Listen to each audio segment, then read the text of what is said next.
안녕하세요. 제 이름은 강수민입니다. 살다 보면 정말 영화나 드라마에서나 일어날 법한 기막힌 일들이 현실에서 벌어지곤 하죠. 저에게는 과거에 겪은 파혼 사건이 바로 그랬습니다. 인생의 반려자라고 믿었던 사람의 밑바닥을 보게 된 충격적인 경험이었지만 결과적으로는 제 인생에서 가장 잘한 선택이자 하늘이 도운 일이 되었죠. 지금부터 그 이야기를 차분하게 들려드리겠습니다.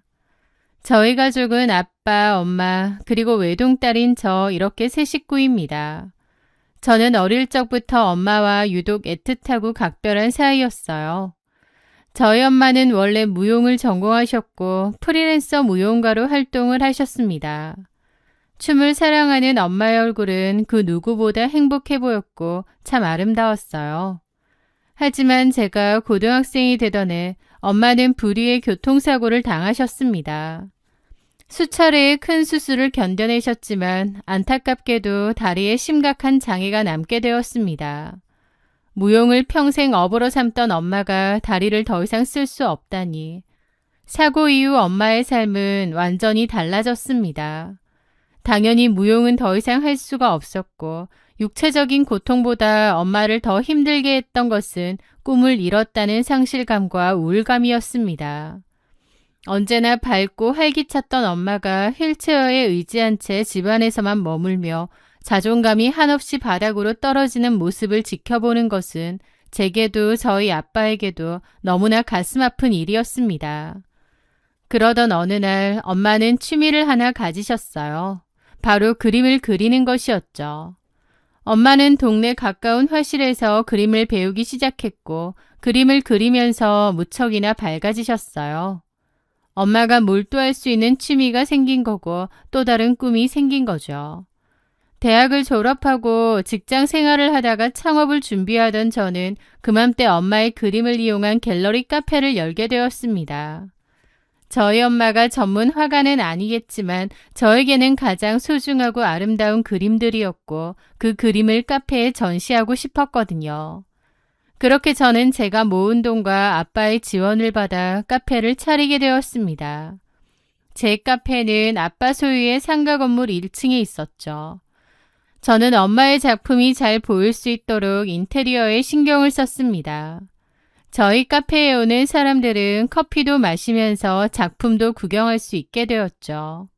가끔 작품이 마음에 들어 구매를 하겠다는 분도 계셨고요. 가장 좋은 건 엄마에게도 활력이 생겼다는 거예요. 엄마의 얼굴에선 차츰 예전의 환한 미소가 돌아오기 시작했죠. 저는 그것만으로도 세상을 다 가진 듯 행복했습니다. 그러던 어느 날이었습니다. 카페에 매일같이 출근 도장을 찍는 단골 손님이 한 명 생겼는데 항상 단정한 정장 차림으로 출근 시간에 찾아와 같은 커피를 주문했습니다. 그의 이름은 박진호였고 서글서글한 인상으로 다정하게 인사를 건네왔죠. 제가 이 근처에 있는 회사에 다니거든요. 이 카페가 제 아지트예요. 어머, 그런가요? 감사합니다. 제가 더 감사하죠. 저 여기 커피만 마시잖아요. 딴 데 가서 못 먹겠어요. 맛 없어서. 제 직장 근처에서 카페 운영해 주셔서 저야말로 감사합니다. 그의 진심 어린 칭찬은 카페를 운영하는 제게 큰 힘이 되었습니다. 매일 얼굴을 보고 인사를 나누다 보니 자연스럽게 스몰 토크가 이어졌고 우리는 금세 친해졌습니다. 그는 평범한 직장인이었고 성실하고 예의 바른 사람처럼 보였죠. 얼마 후 그가 조심스럽게 제게 데이트 신청을 해왔고 우리는 연인 사이로 발전했습니다. 연애를 하는 1년 동안 박진호는 꽤 괜찮은 남자친구였어요. 제 이야기에 귀를 잘 기울여 주었고 쉬는 날이면 예쁜 곳을 찾아다니며 데이트를 즐겼죠. 연애를 하면서 서로의 경제적인 수준 등에 대해서는 따로 이야기하지 않았습니다. 서로 굳이 묻지 않기도 했고 저도 그냥 가볍게 아빠는 개인 사업하시고 엄마는 가정주부다. 취미로 그림을 그리시는데 내 카페에 있는 그림들이 다 엄마가 그리신 거다 정도로만 얘기했죠. 박진호 역시 거칠애나 조건보다는 저라는 사람 자체를 좋아해 주는 것 같아 더욱 마음에 들고 고마운 마음도 있었습니다. 그렇게 연애 1주년이 되던 날 박진호는 분위기 좋은 레스토랑에서 제게 청혼을 했습니다. 수민아, 내가 평생 너 하나만큼은 행복하게 해줄 자신 있어. 나랑 결혼해 줄래? 그의 진지한 눈빛에 저는 감동했고 기쁜 마음으로 청혼을 승낙했습니다. 그렇게 우리는 본격적인 결혼 준비에 들어갔어요. 결혼 이야기가 구체화되면서 양가 부모님께 정식으로 인사를 드리는 자리를 마련해야 했습니다. 그런데 박진호는 상견례를 하기 전에 먼저 저희 엄마에게 가볍게 인사를 드리고 싶다고 했습니다. 카페에 있는 그 그림들 다 어머님이 그리신 거라며? 전공자도 아닌데 정말 멋지시다. 상견례 전에 어머님 만나 뵙고 인사드릴 수 있을까? 그의 싹싹하고 다정한 말에 저는 흔쾌히 좋다고 했습니다. 엄마도 궁금해하시면서 내 그림을 그렇게 좋아하면 그림 선물을 해주겠다고 열심히 그림도 하나 그리셨죠. 그렇게 약속한 시간이 다가오고 만나기로 한 카페로 갔습니다. 엄마는 선물할 그림을 액자 표구까지 해서 들고 계셨어요. 예비 사이를 본다고 생각하니 좀 긴장되네. 긴장할 거 없어, 엄마. 이제 결혼하면 한 가족 될 건데 뭐. 그렇게 딸랑 하는 경쾌한 종소리와 함께 카페 문이 열리고 꽃다발을 든 박진호가 환한 얼굴로 들어섰습니다. 진호 씨 왔어? 이쪽으로 와. 우리 엄마셔. 제가 웃으며 엄마가 계신 쪽을 가리켰습니다. 박진호의 시선은 앉아 계신 엄마를 향했습니다. 그런데 엄마가 휠체어에 앉아 계신 모습을 발견한 박진호의 표정이 다소 굳어버리더라고요. 어머니, 안녕하세요. 엄마는 박진호의 당황한 기색을 미처 눈치채지 못하시고 환하게 웃으며 그를 반기셨습니다. 반가워요. 우리 수민이한테 이야기 많이 들었어요. 내 그림 좋아해 준다고 해서 내가 하나 그려봤는데 마음에 들까 몰라. 그렇게 엄마가 그림 선물을 건네시는데 박진호는 어정쩡하게 그림을 받고는 고맙다는 말도 안 하더라고요. 제가 팔을 툭툭 치니 그제야 고맙습니다 라고 하고요. 그날의 분위기는 제가 생각한 것과는 아예 달랐습니다. 평소 넉살 좋은 사람이라 저희 엄마한테도 싹싹하게 잘할 줄 알았는데 웬걸 묻는 말에만 겨우 대답을 하고 어정쩡하게 앉아있는 겁니다. 표정도 어둡고요. 평소와 다른 박진호의 모습을 보며 저도 기분이 좋지 않더라고요. 혹시 우리 엄마가 장애가 있어서 놀란 건가? 라는 생각도 들고요. 그렇게 1시간가량 대화를 나누고 박진호는 갑자기 회사에 급한 일이 있다며 먼저 들어가 보았습니다. 박진호의 무례한 태도에 저는 몹시 기분이 언짢더라고요. 그런데 더 황당하게도 그날부터 더 이상 저에게 연락이 없는 겁니다. 제가 전화를 걸어도 자꾸 핑계를 대거나 잘 받지도 않고요. 그 전까지는 그렇게 싹싹하게 잘하고 미래를 함께 그리던 사람이 저희 엄마를 보고 나서 태도가 바뀌니 설마 우리 엄마가 장애가 있다는 걸 보고 저러는 건가? 라는 생각이 머리에서 떠나지를 않더군요. 하지만 이해가 되지 않았습니다. 저희 엄마가 장애가 있는 것이 자기랑 무슨 상관이 있다고 이러는지 도저히 납득이 되지 않았거든요. 그리고 만약 정말 그런 거라면 저도 박진호와 더 이상 인연을 이어나갈 생각은 없었습니다. 제가 세상에서 제일 사랑하는 사람이 엄마인데 그런 엄마의 장애를 문제 삼는 사람이라면 저도 결혼 상대자로 더 생각할 것도 없었거든요. 하지만 마지막으로 정말 그런 것인지 아니면 내 오해인지 대화는 해봐야겠더라고요. 그렇게 무작정 박진호의 집으로 찾아갔고 박진호에게 너네 집 주차장인데 헤어질 때 헤어지더라도 대화는 마지막으로 하자고 문자를 보냈습니다. 그렇게 결국 문자를 확인한 박진호가 주차장으로 내려오더라고요. 반가움이나 미안함이라고는 전혀 찾아볼 수 없는 차가운 표정을 짓고 있었죠. 너 여기서 뭐 하는 거야? 이렇게 무작정 기다리면 어떡해? 박진호의 첫마디는 뾰족한 가시 같았습니다. 너야말로 뭐 하는 거야? 우리 엄마랑 인사하고 나서 갑자기 잠수 탔는데 이게 뭐 하는 건지 설명이라도 해야 되는 거 아니야? 제가 최대한 감정을 누르며 묻자 박진호는 어이가 없다는 듯 헛웃음을 쳤습니다. 진짜 몰라서 묻는 거야? 아니면 모른 척 하는 거야? 뭘? 너 일부러 나 속인 거야? 너네 엄마 장애인인 거, 다리 불구인 거 왜 여태까지 말 안 한 거냐고. 일부러 그런 거지. 빼도 박도 못하게 하려고. 불구, 그 상스러운 단어가 그의 입에서 튀어나오는 순간 제 머리를 망치로 강하게 얻어맞은 듯 했습니다. 저는 어처구니가 없어서 말했죠. 말을 안 한 게 아니라 굳이 할 필요가 없었을 뿐이야. 엄마가 장애가 있던 말던 나한테 별로 중요한 것도 아니니까. 그러는 너는 너네 집 얘기 구구절절 나한테 했니? 이건 그거랑 다른 문제지. 뭐가 다른데? 너 지금 뭐 하자는 거야? 우리 엄마가 휠체어 타시는 게 네가 이렇게 기겁하고 도망칠 일이야? 제 말에 박진호는 거칠게 쏘아붙였습니다. 와, 얘 좀 봐라. 당연히 도망칠 일이지. 이것 봐, 일부러 숨긴 거네. 결혼식장 들어갈 때까지 감쪽같이 속이려고 했던 거 맞네. 휠체어 타면서 집에서 그림이나 그리는 장모. 너 혹시 나한테 네 엄마 치료비 대고 뒤치다꺼리 같이 하자고 결혼하자는 거야? 그의 입에서 쏟아지는 말들은 상상을 초월할 정도로 천박하고 모욕적이었습니다. 뭐라고? 뒤치다꺼리? 그래. 나 솔직히 너네 집 형편 별로 좋지 않은 거 짐작은 하고 있었어. 그 나이에 명품 가방 하나 없고 차도 경차 타고 다니고.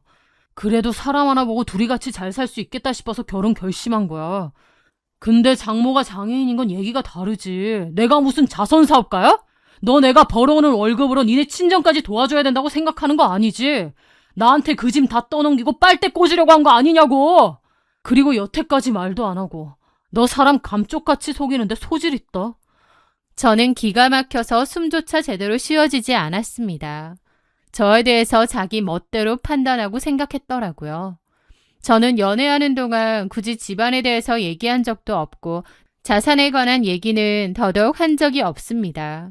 제가 편해서 작은 차 타고 다니는 거고 명품에도 관심 없습니다. 그래서 수수하고 소박하게 다니는 건데 자기 멋대로 저희 집 형편이 어렵다고 단정지은 모양이에요.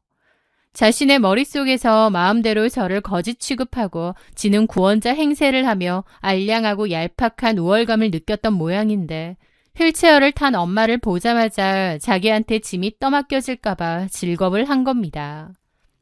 참나, 내가 진짜 어이가 없네? 넌 나를 그런 사람으로 생각했니? 그럼 아니야? 네가 처음부터 엄마 상태 솔직하게 말했으면 나 너랑 결혼 생각 안 했어. 호구 하나 잡아서 팔자 고쳐버려던 모양인데 사람 잘못 봤어. 놀고 있네. 호구 하나 잡아서 팔자를 고쳐. 그럴 마음이면 더 잘난 남자를 만나지 너 같은 애를 왜 만나? 너 너무 자의식 과잉 아니니? 뭐라고? 됐다. 이제야 정신이 들었어. 집안이 어떻고 자산이 어떻고. 나는 이런 거 하나도 안 중요해서 말 안 한 건데 너 혼자서는 나를 무슨 거짓 취급하고 소설 쓰고 있었네. 네 그 얄팍한 밑바닥을 이제라도 봐서 천만다행이다. 결혼 전에 알게 돼서 너무 다행이라 감사기도 올리고 싶을 지경이네. 그래, 그만하자.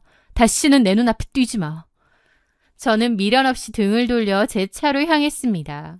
뒤에서 뭐 저런 미친 하고 욕설을 내뱉는 소리가 들렸지만 단 한 번도 뒤돌아보지 않고 주차장을 빠져나왔습니다. 집으로 돌아 방에 틀어박혀 한참을 소리 없이 울었습니다. 슬퍼서가 아니라 우리 엄마를 그렇게 모욕한 그 인간에게 분노가 치밀어서 흘린 눈물이었습니다. 다음 날 아침 퉁퉁 부은 눈으로 거실에 나가자 엄마가 걱정스러운 얼굴로 저를 바라보셨습니다. 저는 애써 씩씩하게 웃으며 말했죠.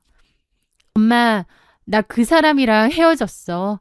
결혼 준비하다 보니까 성격 차이도 너무 심하고 너무 안 맞더라고. 일찍 알게 돼서 차라리 다행이지. 결혼했으면 어쩔 뻔했어. 혹시 엄마 때문이니?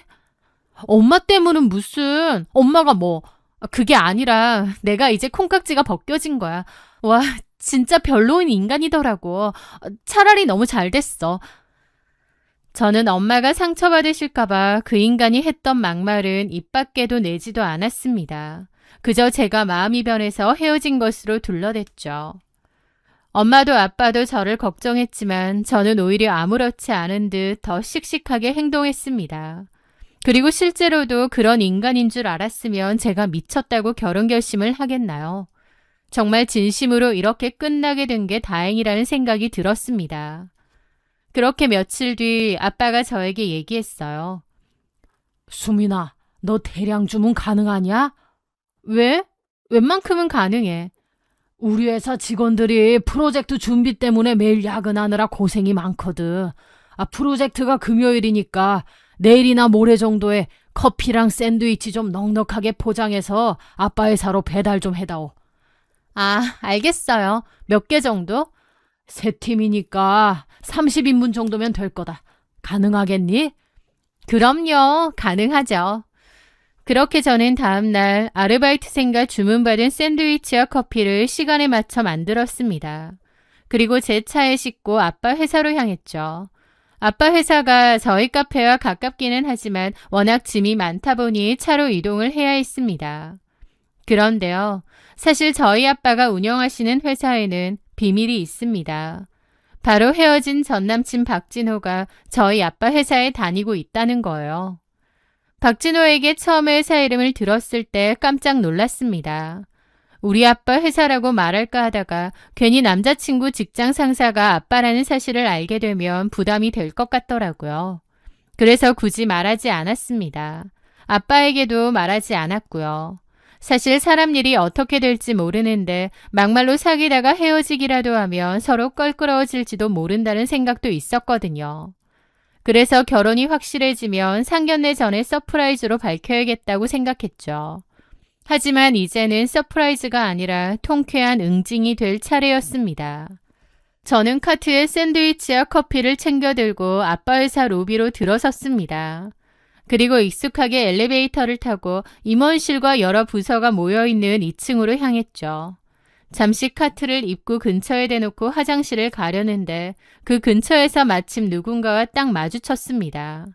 바로 박진호였습니다. 저를 본 박진호의 눈이 휘둥그레지더군요.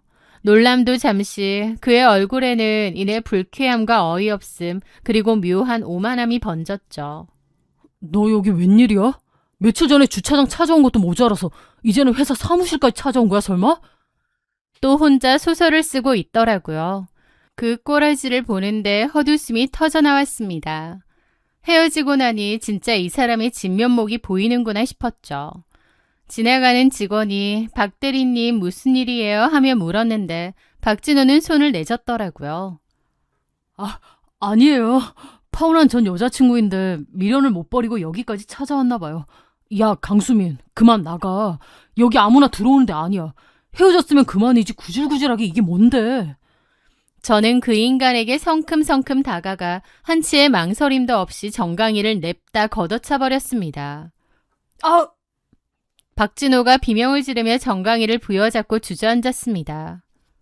야, 이 미친년아. 너 지금 뭐 하는 짓이야? 저는 쪼그려 앉은 그를 차갑게 내려다보며 말했습니다. 네가 며칠 전부터 하도 어이없는 착각을 하면서 주접을 싸길래 정신 좀 차리라고 한 대 쳐줬다. 우리 엄마에 대해서 함부로 말할 때 한 대 치고 싶었는데 참았었거든. 그리고 너 무슨 대단한 착각을 하나 본데 네가 뭐 그렇게 아까운 남자인 줄 아니? 내가 너 찾으러 올 정도로? 아니, 미친년이. 그때였습니다. 수민아! 저 멀리서 아빠가 황당한 얼굴로 저와 박진호를 번갈아 보더라고요. 아빠! 아빠? 박진호는 입을 떡 벌린 채 굳어 있었습니다. 그의 얼굴에서 핏기가 완전히 가시고 시퍼렇게 질려가는 모습이 실시간으로 보일 정도였죠. 저희 아빠가 황당한 얼굴로 다가왔습니다. 박진호는 정강이 차여서 어정쩡한 자세로 일단 인사를 하더라고요. 안녕하십니까, 대표님. 이게 무슨 소란이야? 수민아, 너 구매팀 박진호 대리하고 아는 사이야? 박진호의 뜨악한 표정을 보며 저는 코웃음 쳤죠. 잘 알지. 나 얼마 전에 파혼했다고 했잖아, 아빠. 그 상대가 이 인간이야. 우리 회사 다니는 박진호 대리였다고? 왜 말 안 했어? 상견례 전에 얘기하려고 했는데 그럴 필요 없어졌어. 이 인간이 우리 엄마 휠체어 타는 거 보고 잠수 타더라고. 그리고 나더러 장모 뒤치다꺼리 하려고 결혼하는 거냐고 하대. 뭐라고? 박진호는 경악을 하며 손을 내저었습니다. 아닙니다, 대표님. 그런 게 아닙니다. 그게 아니고. 게다가 아빠가 시킨 샌드위치 가지고 왔는데 이 인간이 나더러 자기 쫓아왔느냐고 모조리냐고 하네. 어이가 없어서. 야 박진호, 내가 우리 아빠 회사 오면서 너한테 허락 받고 와야 되니? 아니, 그게 아니라. 자네 진짜 그렇게 얘기했나? 아빠의 표정이 몹시 무섭게 변했습니다. 저희 아빠가 평소에는 인자하시지만 화가 나면 정말 냉정하고 무서운 분이시거든요. 박진호는 거의 울 것 같은 표정으로 쩔쩔매며 식은땀을 흘리더라고요. 아니요, 대표님. 그게 아니라. 죄송합니다. 제가 그런 뜻으로 말한 건 절대 아니고. 저희 아빠는 박진호를 위아래로 훑어보더니 무시하고 저에게 말했습니다.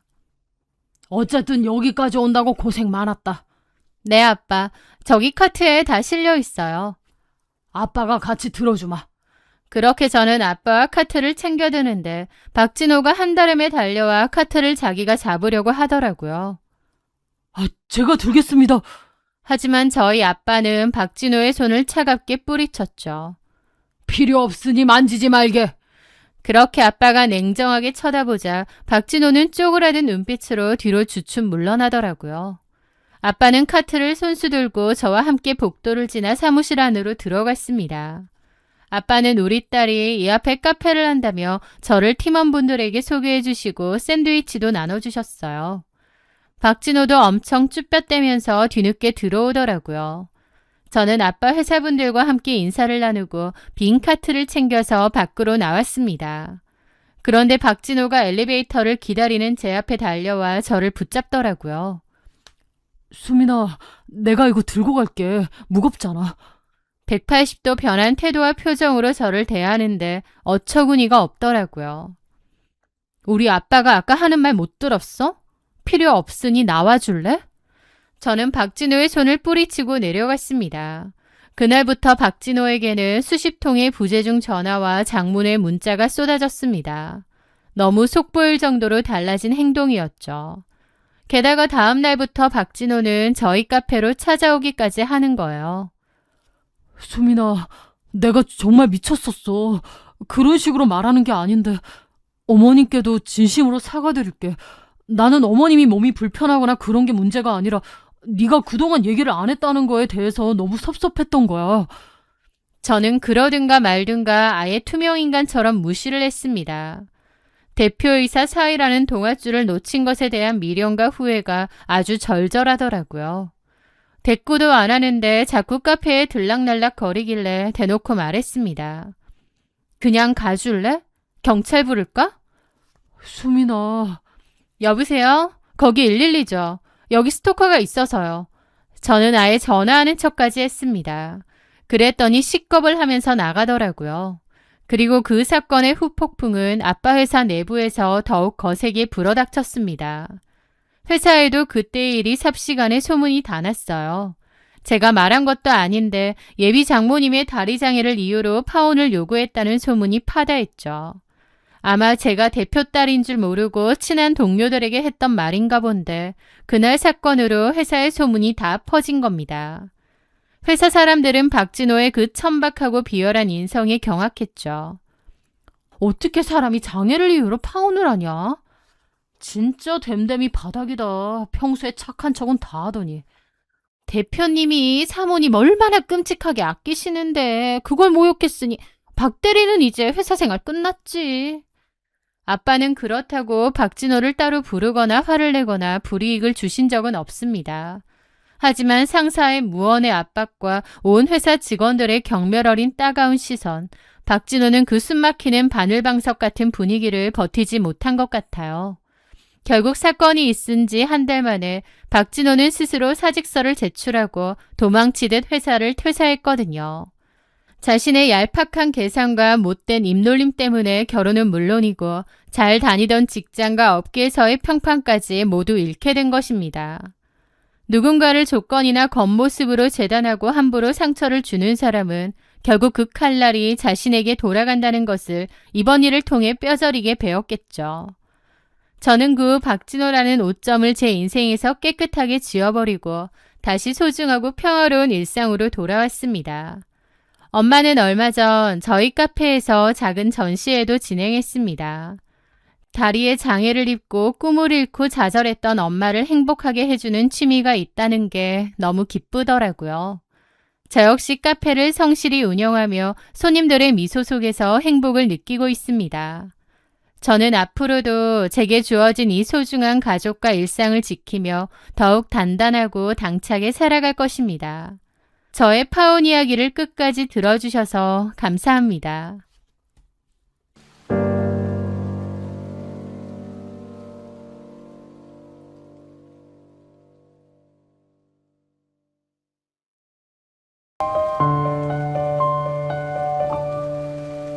안녕하세요. 저는 서지수라고 합니다.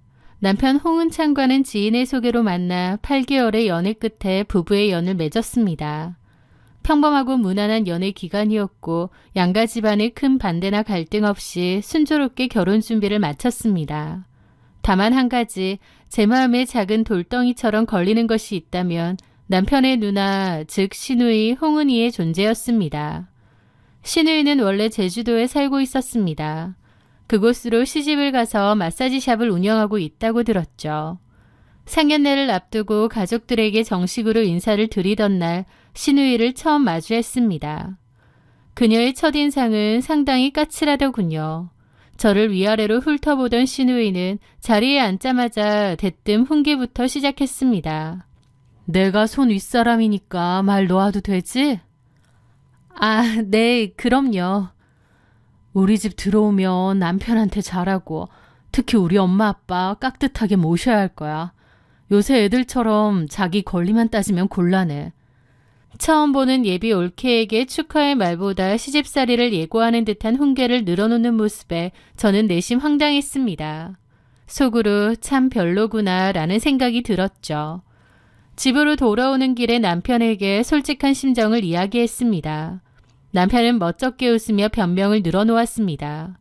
실은 누나가 제주도에서 시집살이를 엄청 심하게 당하고 있거든. 거기다 시누이 시집살이까지 톡톡히 겪다 보니 사람이 좀 날카로워졌어. 아기가 있어서 그런 건 아니니까 당신이 조금만 이해해줘. 솔직히 그 말을 들으니 더 이해가 가지 않았습니다. 본인이 혹독한 시집살이를 당하고 상처를 받았으면 다른 사람에게는 그러지 말아야 하는 거 아닌가요?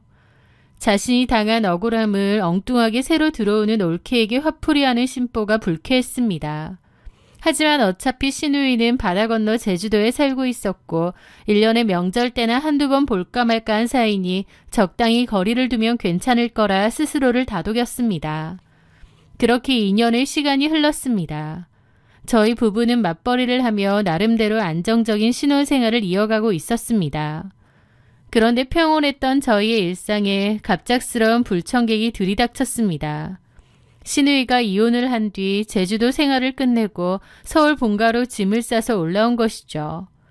시부모님 댁에 얹혀 살게 된 시누이는 시간은 많고 할 일은 없는지 그때부터 본격적으로 저희 부부의 삶에 간섭하기 시작했습니다. 휴일 아침이면 불쑥 저희 집에 쳐들어와 냉장고 문을 열어보며 살림살이를 지적했고 저녁에 피곤한 몸을 이끌고 퇴근하면 전화를 걸어와 잔소리를 늘어놓는 겁니다. 너희는 결혼한 지 2년이 넘었는데 왜 아직도 애 소식이 없니? 직장 그만두고 몸부터 만들어야 되는 거 아니야? 우리 엄마 아빠가 손주 기다리다 목 빠지시겠다. 신우는 본인의 결혼 생활은 실패로 끝났으면서 동생 가정에는 임신 계획부터 생활 방식까지 사사건건 통제하려 했는데요. 그런 모습에 저도 너무 기분 상하고 지쳐갔죠. 남편에게 중재를 요구했지만 남편의 대답은 늘 같았습니다. 누나가 원래 똑 부러지고 자기 주장이 강해서 그래. 이혼하고 마음도 적적할 텐데 좋은 게 좋은 거라고. 우리가 그냥 한 귀로 듣고 한 귀로 흘리자. 남편의 방관 속에서 제 속은 시커멓게 타들어갔습니다. 그러던 어느 날이었습니다. 시아버지의 칠순을 겸한 생신이 다가오고 있었죠. 시누이는 제게 전화를 걸어 일방적으로 통보를 했습니다. 이번 우리 아빠 생신은 외식 말고 집에서 상다리 부러지게 차려드리자. 내가 옆에서 거들어줄 테니까 올케가 장도 좀 보고 음식 준비도 좀 하고. 혼자 하라고 안 해. 나도 같이 할 거니까 걱정 마. 저 역시 매일 야근에 시달리는 직장인이었지만 칠순이라는 명분이 있었기에 꾹 참고 신우이의 지시를 따랐습니다. 이른 퇴근 후 마트에 들러 갈비찜, 잡채, 미역국, 전 등 온갖 식재료를 장을 봐서 부랴부랴 시댁으로 향했습니다. 도와주겠다던 신우이의 말을 믿고 서둘러 갔는데 막상 시댁 문을 열어보니 신우이는 외출하고 없는 거예요. 어머님은 주방을 어슬렁거리실 뿐 크게 손을 보태지 않으셨고요. 결국 저는 옷을 갈아입고 혼자 주방에 서서 재료를 다듬고 음식을 만들었습니다. 잔치상을 혼자 준비한다는 게 생각보다 훨씬 고된 노동이더라고요. 몇 시간 동안 서서 전을 부치고 쪼그려 앉아 나무를 묻히다 보니 원래 좋지 않았던 허리에 무리가 가기 시작했습니다. 그렇게 거의 모든 음식이 완성되어 간 무렵 무거운 솥을 옮기기 위해 몸을 일으키던 순간이었습니다. 우두둑하는 느낌과 함께 허리에 극심한 통증이 찾아왔고 숨을 쉴 수 없을 만큼 고통 때문에 그 자리에 주저앉고 말았습니다. 허리를 제대로 삐끗한 거였죠. 도저히 허리를 펼 수가 없었고 마침 퇴근을 하고 본가로 온 남편이 주방 바닥에 주저앉아 끙끙거리는 저를 발견했습니다. 사태를 파악한 남편은 저를 부축하며 말했죠. 음식은 다 된 것 같으니까 여보는 얼른 안방에 가서 좀 누워있어. 내가 엄마한테 말씀드릴게. 저는 남편의 부축을 받아 시부모님의 안방 침대에 조심스럽게 몸을 뉘었습니다. 식은땀이 흐르고 허리가 끊어질 듯 아파오더라고요. 그런데 제가 누운 지 20분쯤 지났을 무렵 외출했던 신우이가 집으로 돌아왔습니다. 현관문이 열리는 소리와 함께 신우이의 날카로운 목소리가 들리는 거예요. 그러더니 신우이가 안방문을 벌컥 열어 제꼈죠. 지금 뭐 하자는 거야? 시어머니는 일 시켜놓고 여기서 자빠져 자고 있어? 신우이의 눈에는 주방에서 그릇을 세팅하고 있는 시어머니와 안방에 누워있는 제 모습이 아주 기가 막힌 상황으로 보였던 모양입니다. 자기 분을 못 이긴 신우는 갑자기 어깨에 메고 있던 가죽 가방을 저를 향해 집어 던졌습니다. 가방 모서리가 제 어깨를 강타했습니다. 저는 갑작스러운 폭력에 너무 놀라 비명조차 지르지 못했습니다. 어디 세상 천지에 시어머니는 주방에서 일하고 있는데 며느리라는 년이 안방 침대에 자빠져 있어. 네가 우리 엄마 식모로 부려먹으라고 시집 왔어? 신우이는 입에 거품을 물고 발악을 했습니다. 가방에 맞은 충격과 억울함에 저 역시 이성을 잃고 따져 묻기 위해 몸을 일으키려 했습니다. 하지만 허리 통증 때문에 침대에서 벗어나지 못한 채 끙끙거리며 대답했죠. 형님, 저 혼자서 음식 다 해놓고 허리를 심하게 다쳐서 잠깐 누워있던 거예요.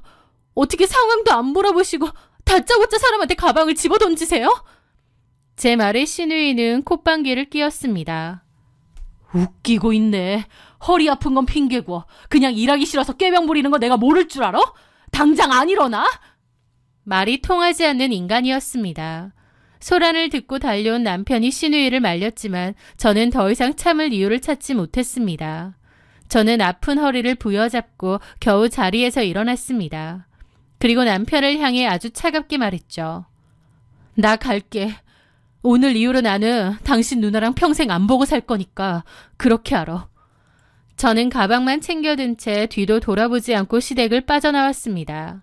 제 등 뒤로 신우가 욕을 하고 생 난리를 치더라고요. 그날 이후 저는 남편에게 한 선언대로 신우이와의 모든 연락을 끊고 철저하게 무시하며 지냈습니다. 그게 싫다면 저는 이혼이라도 불사하겠다고 했거든요. 신우이는 친척들에게 제 욕을 하고 다니는 것 같았지만 개의치 않았습니다. 명절이나 제사 때 신우이가 시댁에 오면 저는 인사를 생략했고 신우이가 저희 집에 예고 없이 들이닥치면 저는 그대로 옷을 입고 밖으로 나가버렸습니다. 남편도 그날의 사태가 워낙 심각했기에 저에게 억지로 화해를 강요하지 못했습니다. 그렇게 신우이와 남보다 못한 사이로 냉전을 이어가던 중이었습니다. 시어머니를 통해 신우이의 근황이 들려왔습니다. 신우이가 재혼을 한다는 소식이었죠. 상대 남자는 신우이와 마찬가지로 한번 다녀온 재혼남이었는데 꽤 재력가라고 했습니다. 지역에서 가장 큰 대형 목욕탕과 스파랜드 건물을 소유하고 있으며 가족 경영으로 목욕탕 관련 사업을 크게 한다더군요. 신우는 돈 많은 남자에게 시집을 가게 되었다는 사실에 잔뜩 고무되어 있었습니다. 그런데 문제는 신우가 그 남자 측에 자신의 집안 수준을 엄청나게 부풀려 거짓말을 해두었다는 것이었어요. 자신의 배경을 과시하기 위해 신우이는 빚을 내어 명품 쇼핑을 하고 고급 에스테틱을 끊어 관리를 받으며 부잣집 딸내미인 척을 했는데 실상은 다 빚이었고 카드를 돌려막기 하고 있었죠. 신우의 허영심은 점점 극에 달했고 상견례 날짜가 잡히자 저에게까지 말도 안 되는 요구를 해오기 시작했습니다. 상견례 자리에 무조건 머리부터 발끝까지 명품으로 휘감고 나오라는 지시였죠. 물론 제 옷을 사주거나 비용을 보태주는 일은 일절 없었고요. 하지만 진짜 폭탄은 상견례가 끝난 직후에 떨어졌습니다. 시어머니가 남편과 저를 본가로 부르더니 뻔뻔한 표정으로 입을 여시는 거예요. 얘들아, 사돈댁이 워낙 부자에 집안도 빵빵해서 은희 살 집도 시내에서 제일 비싼 주상 복합으로 해준단다. 근데 집이 워낙 크고 그쪽 수준이 있으니까 우리도 거기에 걸맞게 예단이랑 혼수를 최고급으로 해가야 체면이 서지 않겠니? 우리가 가진 현금이 부족해서 그러니 너희 돈 좀 빌려주면 안 되겠니? 순간 저는 귀를 의심했습니다. 그리고 이어진 시어머니와 시누이의 기가 막힌 요구에 제 인내심은 바닥을 드러내고 말았습니다. 왜냐면 저희가 이사 가려고 모아놓은 적금이 있는데 그걸 탐내고 거기에 대출까지 내서 좀 도와주라는 뜻이었거든요. 저는 시어머니의 눈을 똑바로 보며 차분하게 대답했죠. 어머니, 저희도 조만간 전세 만기라 이사를 가야 해서요. 또 저희 부부도 임신 준비를 하고 있어서 앞으로 들어갈 돈이 많습니다. 형님 결혼 자금으로 빌려드릴 여유는 없을 것 같아요. 제 단호한 거절에 옆에 앉아있던 시누이의 표정이 험악하게 일그러졌습니다. 네가 뭔데 안 된다고 딱 잘라 말해? 그 적금 통장에 네 돈만 들어갔어? 내 동생이 일해서 번 돈도 반 이상 들어가 있는데 네가 왜 내 동생 돈까지 쥐고 흔들어? 시누이는 자신의 억지를 정당화하며 목소리를 높였습니다. 내가 시집가서 잘 살면 너희한테도 좋은 일이야. 하나뿐인 신우가 좋은데 시집간다는데 돈 좀 빌려주는 게 그렇게 고가워? 너 진짜 이기적이다. 하지만 저는 흔들리지 않았습니다. 이건 저희 부부의 공동재산입니다. 형님 허영심 채우자고 저희 부부의 미래를 담보 잡힐 생각은 추호도 없어요.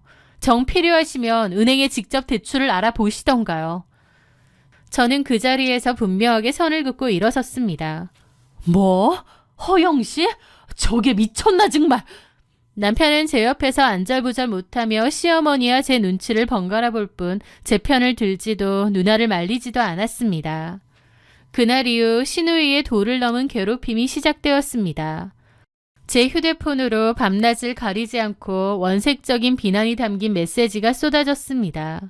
돈 몇 푼 쥐고 유세 떠는 꼴 역겹다. 니깎게 우리 집안 며느리로 들어온 것부터가 잘못이다. 니 친정 부모가 그렇게 가르치디? 어따 대고 허영심이래? 너는 내가 부잣집 시집가도 나한테 콩고물 한 조각이라도 얻어먹을 생각하지 마라. 이 쪼잔한 년아. 입에 담기 힘든 욕설과 제 친정 부모님을 깎아내리는 모욕적인 언사들이 줄을 이었습니다. 하지만 저는 대꾸조차 하지 않았습니다. 감정적으로 대응해봤자 피곤해지는 것은 제 쪽이었으니까요. 대신 시누이가 보낸 모든 메시지를 하나도 빠짐없이 캡처하여 저장해두었습니다. 언젠가 필요한 날이 올지도 모른다는 생각이 들었거든요. 그렇게 한바탕 소동이 지나가고 시누이의 결혼 준비는 순조롭게 진행되는 듯 보였습니다. 저희에게 돈을 빌려달라는 시댁의 요구도 잠잠해졌기에 저는 시누이가 결국 알아서 자금을 마련했으려니 생각했습니다. 그런데 그 뒤 남편의 핸드폰으로 사진을 구경하다가 갑자기 은행 앱에 알림이 떴습니다. 대출 이자 안내라는 문구가 있었던 거예요. 저희 부부 명의로 나가는 대출은 없었기에 의아함이 들었습니다. 저는 조용히 남편의 휴대폰을 열어 금융앱에 접속했습니다. 그리고 하들짝 놀랬죠. 남편의 명의로 수천만 원의 신용대출이 실행되어 있었고 심지어 직장 퇴직금마저 중간 정산을 받아 어디론가 이체된 내역이 남아 있었습니다. 그 큰 돈이 이체된 계좌에 예금주는 홍은이, 신우였죠. 제가 시댁의 요구를 거절하고 신우이로부터 온갖 욕설을 듣고 있던 그 시기에 남편은 저 몰래 대출을 받고 자신의 퇴직금까지 끌어모아 누나의 결혼자금으로 갖다 바친 것입니다. 그것은 단순한 금전적 손실을 넘어 2년간 부부로 살아온 제 신뢰를 근본부터 부숴버리는 일이라는 생각이 들더군요. 저는 남편을 향해 휴대폰을 내밀었습니다. 대출 내역의 퇴직금 중간정산, 이게 다 뭐야? 남편의 얼굴에서 핏기가 가셨습니다. 당황한 그는 수건을 바닥에 떨어뜨리며 변명을 하더군요. 그게 지수야, 내 말 좀 들어봐. 누나가 돈을 못 구하면 혼담이 깨지게 생겼다잖아. 누나가 첫 번째 결혼은 비록 실패했지만 두 번째 결혼은 너무 잘하고 싶어하고 놓치기 아까운 자리고, 엄마는 나한테 부탁하는데 하나뿐인 동생이 돼서 어떻게 모른 척해. 내가 내 용돈 아껴서 대출 이자 갚을게. 이사 가는 건 대출 좀 더 받으면 되고. 그의 입에서 나오는 말들은 변명조차 되지 못했습니다. 당신 누나 허영심 채우느라 빚을 지고 퇴직금을 깨. 나한테 상의 한마디 없이? 저는 아주 차분하고 건조한 목소리로 결론을 내렸습니다. 됐다. 그만하자. 이 결혼 생활 더 유지할 이유가 없네. 나 진짜 당신 시댁 식구들 지긋지긋해. 우리 이혼해. 당신이 그렇게 끔찍하게 아끼는 당신 누나, 당신 엄마랑 평생 같이 살아. 이혼이라는 단어가 나오자 남편의 눈빛이 변했습니다. 미안해하거나 용서를 구하기는커녕 자신의 행동을 정당화하려던 남편은 오히려 목소리를 높이며 제게 다가왔죠. 야, 너는 무슨 이혼이 무기야? 뭐 툭하면 이혼하재. 그리고 가족이라서 돈 좀 보태준 게 그렇게 큰 죄냐고. 지금 당신이 잘했다는 거야? 내가 잘한 건 아니라도 너도 적당히 해야지. 누나랑 안 보고 산다는 것도 내가 안 말 않고 넘어갔는데 이제 와서 보니 완전 지멋대로네. 너 우리 누나 말 맞다나 진짜 최악이다. 니네 누나랑 내 욕 많이 하고 다녔나 보네? 이런 것 때문에라도 너랑 이혼하겠다는 거야. 긴 말 필요 없어. 나 너랑 더 이상 못 살겠어. 너네 누나 때문이라도. 야, 우리 누나가 뭘 어쨌는데. 동생한테 돈 뜯어서 결혼 자금하는 게 정상이야? 뭐가 어째? 너 우리 집 무시해? 그러더니 남편은 이성을 잃고 제 어깨를 강하게 밀쳤습니다. 저는 그대로 뒤로 밀려났고 거실 장식장 모서리에 허리를 세게 부딪히며 바닥으로 쓰러졌습니다. 날카로운 통증에 바닥에 웅크린 채 신음조차 내지 못했죠. 그런데 아픈 것보다 충격적인 게 더 크더라고요. 남편이 저에게 손찌검을 했다는 사실이요. 하지만 제가 바닥에 쓰러져 고통스러워하는 순간에도 남편은 저를 부축하지 않았습니다. 오히려 저를 내려다보며 차갑게 쏘아붙이는 거예요. 돈 몇 푼에 남편 쥐잡듯이 잡더니 꼴 좋다. 네 맘대로 해. 나도 이제 네 비 맞추기 지겹다. 남편은 겉옷을 챙겨 입고 그대로 현관문을 쾅 닫고 집을 나가버렸습니다.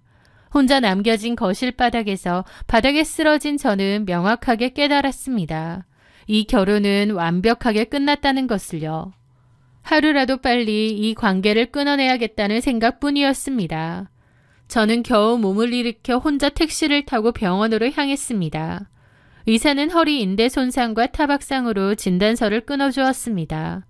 그리고 병원 치료가 끝난 후부터는 집으로 돌아와 신우이가 그동안 제게 보냈던 욕설 문자와 협박 메시지, 그리고 남편의 무단 대출 내역과 퇴직금 정산 내역을 빠짐없이 정리했습니다. 신우이의 예식은 2주도 채 남지 않았을 때였어요. 저는 이를 가며 법적인 증거를 차곡차곡 준비하고 있었죠. 신우이의 예식이 다가오는 동안 남편은 제게 철저히 침묵으로 일관했습니다. 저를 밀쳐서 다치게 해놓고도 일말의 사과나 죄책감은 찾아볼 수 없었죠. 오히려 본인이 화가 났다는 것을 티내듯 저를 무시했습니다. 그리고 마침내 신우이의 결혼식 당일 아침이 밝았습니다. 남편은 정장을 차려입고는 저를 향해 그러더군요. 늦지 않게 시간 맞춰서 와. 그 일방적인 통보만 남긴 채 남편은 먼저 집을 나섰습니다. 그의 뒷모습이 현관문 너머로 사라지자 저는 미리 싸둔 짐가방을 들고 곧바로 친정으로 향했습니다. 친정에 도착한 저는 부모님 앞에 앉아 그동안 있었던 모든 일들을 남김없이 털어놓았습니다. 제 이야기를 묵묵히 듣고 있던 부모님의 얼굴은 참담하게 무너져 내렸습니다. 아버지는 주먹을 꽉 쥔 채 부들부들 떠셨고 어머니는 가슴을 치며 오열하셨습니다. 귀하게 키운 딸이 그런 비상식적인 집안에서 모욕과 폭행을 당하며 살았다는 사실에 두 분 모두 억장이 무너지신 것 같았죠. 저도 너무 죄송하더라고요. 저는 어머니의 손을 굳게 잡으며 이미 이혼 소장과 위자료 청구 소송 접수를 마쳤다고 말씀드렸어요. 그렇게 시간이 흘러 신우이의 예식이 시작될 무렵이었습니다. 제 휴대폰이 요란하게 울리기 시작했습니다. 남편이었죠. 전화를 받지 않자 메시지가 폭포수처럼 쏟아졌습니다. 어디야? 식 시작하는데 왜 안 와? 누나 결혼식인데 대체 어디서 뭐 하는 거야? 엿 먹으라 이거야? 진짜 이럴 거야? 잔뜩 도끼가 오른 남편의 메시지들을 읽으며 저는 아주 짧고 명료하게 답장을 보냈습니다. 가정법원에 이혼소장 접수했어. 당신 폭행 진단서랑 무단대출 증거로 위자료 청구 소송도 같이 들어갔고 당신 누나한테도 폭행 및 모욕으로 위자료 청구했으니까 송달될 소장이나 잘 기다려. 그 메시지를 끝으로 저는 남편의 번호를 차단했습니다. 예식이 끝나고 몇 시간 뒤 남편은 씩씩거리며 저희 친정집으로 쳐들어왔습니다. 장인어른, 장모님, 지수 당장 나오라고 하세요. 갑자기 이런 법이 어딨나요? 현관 밖에서 소란을 피우는 남편을 막아선 것은 저희 아버지였습니다. 아버지는 남편을 향해 삿대질 한번 하지 않으셨습니다. 그저 차갑고 서늘한 목소리로 말씀하셨죠. 내 딸한테 손찌검까지 했지? 우리 딸은 더 이상 자네랑 얘기하고 싶지 않아 하니 그만 돌아가게. 당장 꺼지지 않으면 경찰을 부를 거야. 남편이 계속해서 악을 쓰며 문을 두드리자 아버지는 망설임 없이 경찰에 신고했습니다. 출동한 경찰에 의해 남편은 친정집 앞에서 강제로 쫓겨나는 수모를 겪어야만 했죠. 그 후 본격적인 법정 소송이 시작되었습니다. 재판 과정은 제가 준비한 증거들 덕분에 제게 압도적으로 유리하게 흘러갔습니다. 남편의 무단 대출 내역, 상해 진단서, 그리고 신우이가 제게 보낸 욕설과 문자 메시지 캡처본까지 모든 증거가 그들의 비상식적인 행태를 낱낱이 증명하고 있었죠. 결국 법원은 제 손을 들어 주었습니다. 저는 남편으로부터 정당한 재산분할과 위자료를 지급받는 판결을 받아냈고 신우이에게도 폭행 및 정신적 피해보상 명목으로 위자료를 받아냈습니다. 하지만 제 진짜 심판은 법원 판결로 끝난 것이 아니었습니다. 이혼 소송이 마무리되어 갈 무렵 저는 서류 봉투 하나를 준비했습니다. 그 안에는 신우이가 저에게 보냈던 그 천박하고 악독한 욕설 문자의 캡처본들, 그리고 제가 수기로 쓴 편지도 넣었습니다. 신우이가 사실은 빚도 많은데 그런 걸 다 속였고 심성도 고약해 사실상 신우 때문에 이혼한다는 내용을요. 저는 그 봉투를 신우이의 시댁 매장으로 우편 발송했습니다. 그 서류가 신우이의 시부모님 손에 들어간 직후의 상황은 보지 않아도 훤했습니다. 빚더미에 앉아있는 허영 덩어리인데다 올케이기 입에 담을 수 없는 욕설과 폭행을 일삼는 상스러운 인간이라는 사실을 알게 된 것이죠.